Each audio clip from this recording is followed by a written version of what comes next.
America's biggest banks will be connected through a new money transfer app called Zelle. Zelle will compete against quite a few transfer apps that are already in the market. So joining us to break all this down is Mark Spoonhour, editor-in-chief at Tom's Guide. Mark, thanks for joining us today. Thank you. Let's talk about this app. What is Zelle? How many banks will connect with it or use it? And how does it work? Sure. So just imagine being able to send your friends money for rent or for pizza or for anything else as a direct deposit right into their account using an app. And that's the idea behind Zelle. Like you said, there's a lot of competitors out there, but they have a couple of advantages. One is that they have a lot of the major banks, most of them, 5 of them, including Citi and Wells Fargo. And there's not going to be any transaction fee as part of this instant deposit, which is another feather in their cap. And I'm glad you brought up some of the competitors here. Venmo, for example, which is owned by PayPal. I mean, there's already a verb out there. I have millennial friends who say that they're Venmoing the money from dinner, for example. That's right. So I get why the big banks will want to have their own specific service, but how is this going to compete against all of these other types of apps that are already out there? Yeah, I mean, so you're right. Venmo has a huge head start, and depending on what numbers you look at, they could have upwards of 1 million people that are using it per month already. And in the first quarter of 2016, they had $3.2 billion in money transacted among their users, and that's over a 100% increase from the following year.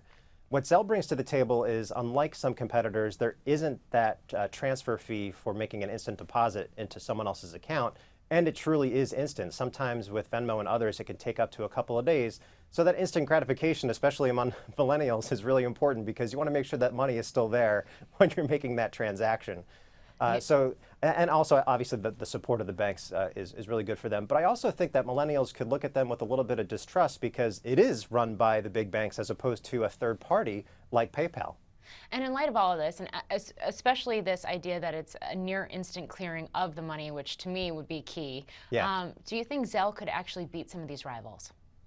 It could. I mean, I think a lot of it will depend on marketing.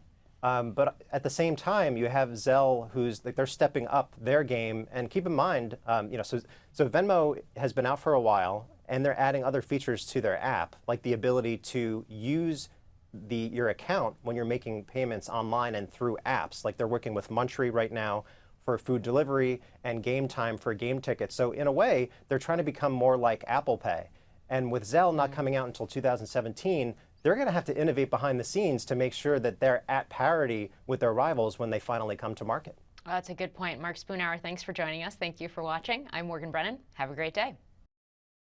Hey CNBC fans, thanks for checking out our YouTube channel. Here you're going to find videos packed with all of the information that you need to be smarter about your finances. You can subscribe by clicking right here and click on all the videos around me or the I right here to watch the latest from CNBC. Thanks for watching.